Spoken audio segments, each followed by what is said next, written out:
director, writer, Jeffrey Obrow. What did you all think? What did you think of Pursuit? Thank you all for being here. You know, I've for many, many years. I've never seen it this full before. You're all a draw. You are all a draw. You're a draw. My name is Scott Nance. I'm very excited to moderate tonight's conversation. Maybe you catch me sometimes on PTLA 5, LA's very own. All right. Well, thank you very much for watching. All right. So I want to welcome to the stage here for this, which sure to be a very, very fun conversation. Please welcome Princeton Perez. Where are you? Are you here? There he is. All right. Let's hear it for Princeton Perez, everybody. Okay, please welcome to the stage here, Maisha Tate. Maisha Tate. Taking no prisoners here. On the screen and on social media. Hi, I'm Scott. Nice to meet you. Thanks for being here. Right over here. Please welcome to the stage here, Miss Taylor Blackwell. And I feel like I just saw you in another film back in September that had a tremendous opening week in Conjuring. Please welcome Madison Waller.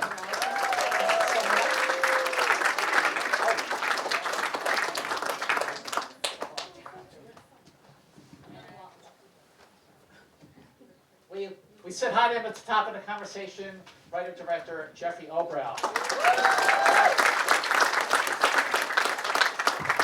All right, so Jeffrey, the first question. Sam's not here, right? Sam left. Sam had to leave. Yes. Unfortunately, Sam Yeah. take his boys home to bed. All right, well, Jeffrey, the script is the thing. So how did this come about? What was your inspiration for Pursuit? Thank you. My inspiration, as I mentioned earlier, is that my story partner, Peter Liddell, the gentleman in the second row, second in, came up with the story. Scott, he pitched it to me. He had this idea. It was something that he had seen when he was 7 years old or something, and it scared him and his sister, and it's always been on his mind. And he said, what if, and he gave me an updated version of what that would be. And I said, that's terrific. That is terrific. And then he said, go write it. Okay, so as the script kept going and evolved, what were some of the movies that inspired Pursuit? One of them, I keep mentioning it to people, but many people don't know this. You know that film with Mark Wahlberg and Reese Witherspoon 20, 30 years ago called Fear? Fear. I think it came out in 1996. That's right. Yeah. That movie I thought was terrific. Yeah, it was good. It was really good, Yeah. but I loved the pacing of it, and I loved how suspenseful it was. And Pete, can I say which film inspired you for this? It was from the 60s, and it was called something like, with Joan Crawford, one of her last films, I Know What You Did. I saw what you did, and I know who you are. It came out in the 60s? Yes. Wow. And Joan Okay, Crawford look was that up. towards the end of her career, and it was like, wow, let me watch that movie. And I said, perfect for an update. I mean, we didn't use enough of it. We were inspired by it. Okay, so Madison, I would love to hear your first take. How did this come about for you? What was your first conversations that you had with Jeffrey? Yeah, it came about as any sort of audition does. I got the auditions from my reps and then had the audition, had the callback, where we really got to dive deeper into the character. And then once I got cast, you started telling me sort of your inspiration for Lark. You gave me a book that also inspired the naming of the character. And An exaltation of Lark. yes, and I still have the book. Oh, I do. And then it was sort of just diving headfirst into the amazing sort of twists and turns of the story, and it was a fun adventure. So Tara, what was it like when you all got together for the first time, which sounds like it was a couple of years ago? Yeah, the first person I met was Madison. We had a chemistry test together, and I feel we had pretty immediate connection, and I learned somewhere years ago that the best way to form a connection with someone quickly is to share a secret, so I never knew about this. So we shared a secret at the callback, and it worked. Here we are. Well, Maisha, like, you know, it is about, you know, when you all get together, maybe do like a table read, you know, you sort of figure out what works, what doesn't, you think about, you know, how characters develop, like, did you actually do a table read where you're able to figure all that out? I don't recall doing a table read. No, I No. think we kind of knew who we wanted, and we needed to just kind of move quickly to it. And so we all said, does this date work, you know? And we all just kind of did it. The one thing I do remember, is that I said to, you guys came over to my place, and I said, hey, listen, here's some money. Go out to lunch. Start hanging. Go be friends. Go to lunch and go to do whatever and get to know each other. Because I thought that was really important. What kind of prep did you also do, Maisha? Sorry. Well, you know, I remember I didn't have a whole lot to notice. It came through the UFC, the request, and through my management. And I remember reading the part and saying, well, I'm not an actress. Everything that I do is with intention, and it's very real, you know, in the fighting world, being from the UFC. So it was nice to have a character that was similar to what I do, but also kind of dipped into, you know, the movie world, you know. So I think for me that was kind of what I draw back to, is that, like, hey, I read this and I thought that it was like, this is something I think that I could do, like get my feet wet in the world of acting. And it was fun, and we just showed up, and we just made magic. We just did the best we could. And kick some ass. Definitely kick some ass. Evidently not enough at the end there. Sorry about that. You were supposed to kill him. Yeah, sorry about that. I know, I trusted you. Oh. Really? Is it, Princeton, is this the first time you've all been together in a while, that you've got the chance to watch the film together? I believe there was a screening a couple years ago when we shot this. Well, it was I kind didn't of notice that like, one. you know, Kind of. first draft. Yeah, first draft. It was Bring fun. everybody together, you know? It's my first film, and also too, I was homeschooled most of my life, so like doing the scenes, and I feel like, you know, Eddie Murphy coming to America when he's like, oh my God, it's a chair. Oh my God, I was in there like, oh my God, you guys really wear backpacks. It's just so cool. Yeah, it was so fun. Me and Tay have stayed in contact like this whole time, so I made like a friend out of this, so it was pretty cool. Yeah. So, Vanessa, what kind of prep did you do? Because, I mean, it is very physical, especially towards the end there. Gosh, well, luckily Lark is not a professional fighter, so she doesn't have to come across as one. I think, you know, I always grew up playing sports, so there's a certain element of physicality that I'm comfortable with, but it was more, I think, yeah, Lark doesn't really have a background in fighting, but she commits 100% to whatever it is that she's doing, so I think I just had to kind of lean into that commitment. All right, so look, you've got a great cast sitting here, and you also have a great cast that couldn't be here with us. I would love to hear how, I mean, Angus Macfadyen is like scary good in this movie, like really scary good. And I remember we were talking outside. I saw him in a film about 25 years ago called Cradle Will Rock, which was directed by Tim Robbins. He played Orson Welles, and now he's playing this guy. How did you come to cast? Right, that's a jump. How did you come to cast Angus, and what was it like working with him? Yeah, wow, Angus. Yeah, he's an interesting guy, Angus. Here's what happened. We knew we needed someone who could fill up the room and could make everybody scared. And you know, when we cast him and he came to the set and we worked with him, you know, you and I have had many conversations. He's scary. Yes. And I kind of thought maybe if we were doing a romantic comedy, he would be fantastically sweet and wonderful. But he actually, I think he method acted. I really do. I think he just kind of, he was just in this, I mean, he was just in this zone the entire time. How much of that method acting did you get to experience? You know, I think it... I will say he was extremely fun to work with because you never know what you're going to get from him, and it really allows you to be present as a scene partner, and every single take is different, and it's always surprising, and he really keeps you on your toes, and I loved working with Angus. I think he's amazing. He's so talented, so he really did scare me. He's really talented. I mean, I He think really he's is. sensational in this movie. But he is also a lovely person, and I got along with him great. But he's just incredibly fun to work across from because he's very playful, you know. He can bring your game up fast. Yeah. All right, Taylor, what was your experience working with him? I thought he was a total sweetheart. He definitely has an intensity to him Oh, yeah. naturally. Oh yeah. And I think there really was some genuine fears, especially when we're got the duct tape on. And I loved watching this again. It was such a wild, fun ride. But yeah, I thought he was nothing but kind, and as an actor, your job is easy if you have good people to just react off of. So I loved working with him. And Scott, I'd love to know what Maisha thinks of Well, that was reading my about next question. I loved how he just had like no variation in his like person. I mean, it's very clear.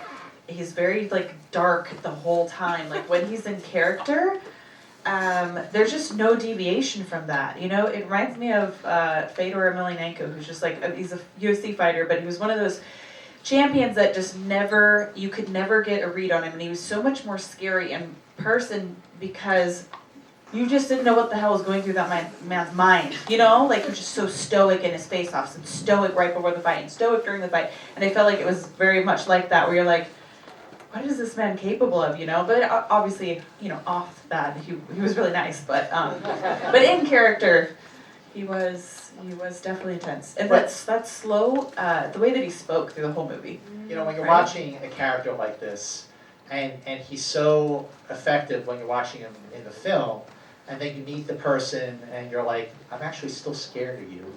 So if he was actually here, that's what I would say to him. I'd be like, I'm actually still scared of you. What was it like for you, Princeton, working with this amazing cast? Oh, well, I didn't have any scenes with him, and I'm not complaining because he was scary as hell. It was amazing. It was amazing. Like I said, me and Tate kept a friendship all the years. So I lucked out very much. I said, how funny would it be at the end of the movie if I popped up like, can you take me? And I'm like 5 foot tall. So, Jesus. I work out, guys, I promise. Yeah, it was fun. My first scene was the party scene. It was like an all-night shoot, so that was pretty fun. It was fun. You lucked out. But you brought up like stunt coordinator, and I would like to, start with your take on this Maisha about working with the stunt coordinator on this, and go down the line because you all had to work with a stunt coordinator. You first. It was learning how to look like you're hitting people without actually hitting people. You were used to hitting people. Right. I'm like, what do you mean I have to miss on purpose? But like learning that synergy back and forth to make it look very realistic, and I was really proud of that the like little bit of the fight scene at the very end there, because I thought he was moving as I was moving. I thought it looked intense and realistic, and then Johnny in the back there, that nice handsome man you saw in the beginning of the film. Yeah. Yeah. So that was funny because we're together and he was there and we're like, you know what? I think we just kind of rolled with it because we literally trained together. So I was like, what's a better way to do this than to involve him?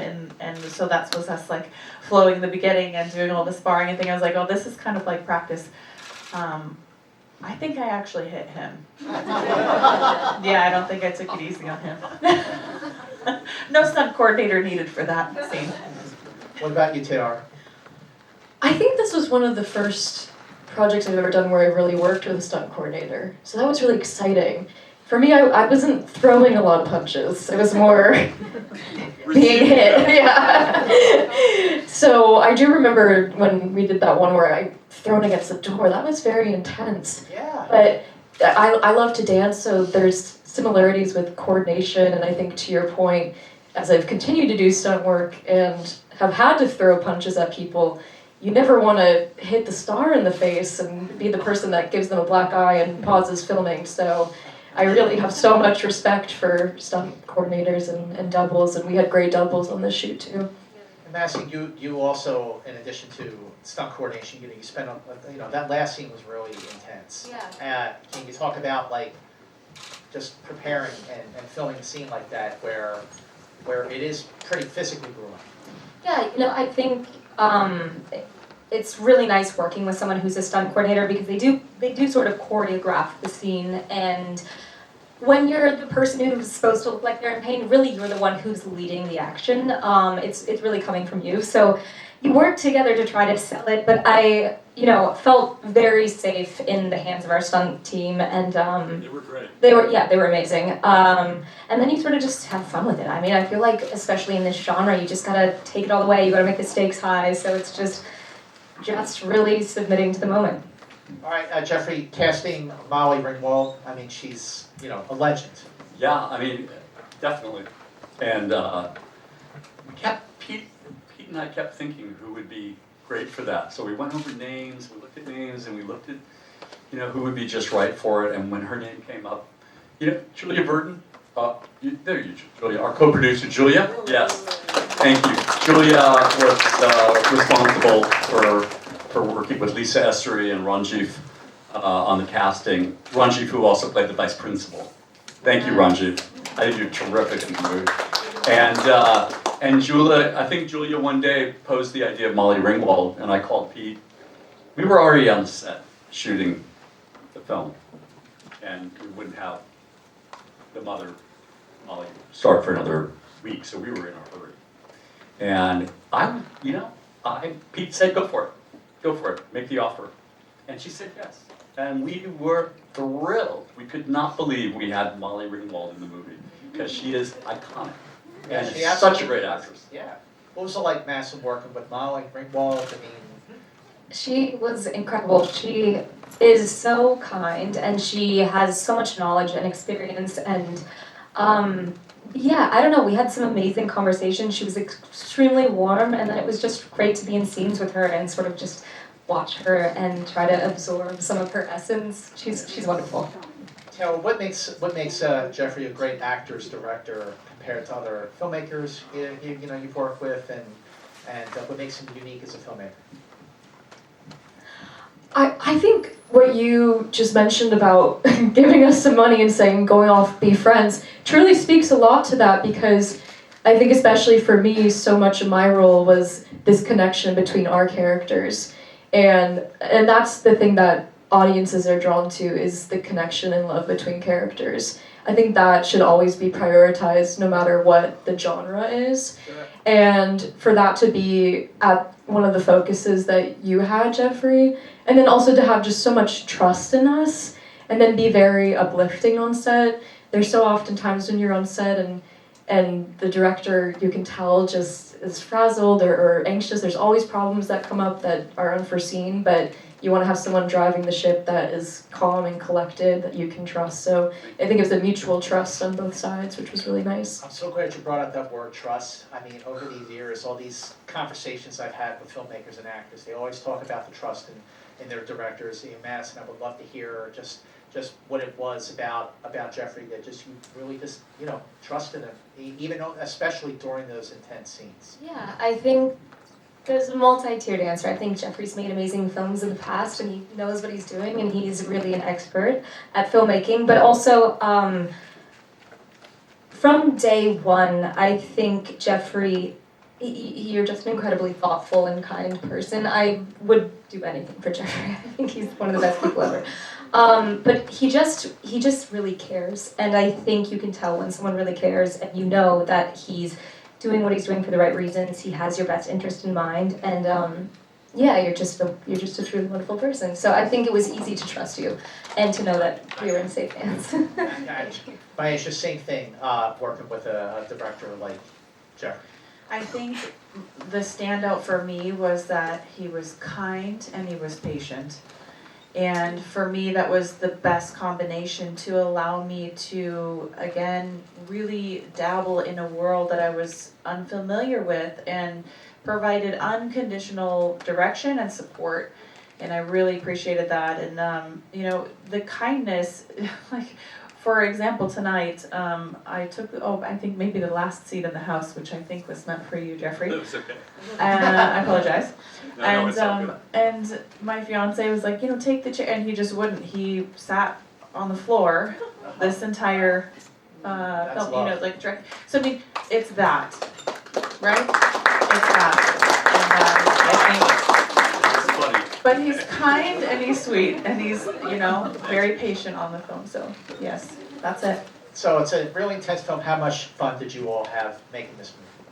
So fun. I think Jeffrey being so passionate about the film, I feel like when you're around somebody who's so passionate about their craft, it makes you more passionate about it, and then you get more authenticity, more creativity. So even now, like after the film, I've been able to text him and just ask for advice in the film world, and he'll text me right away. That's great. How about for you, Maisha? How much fun did you all have making this movie?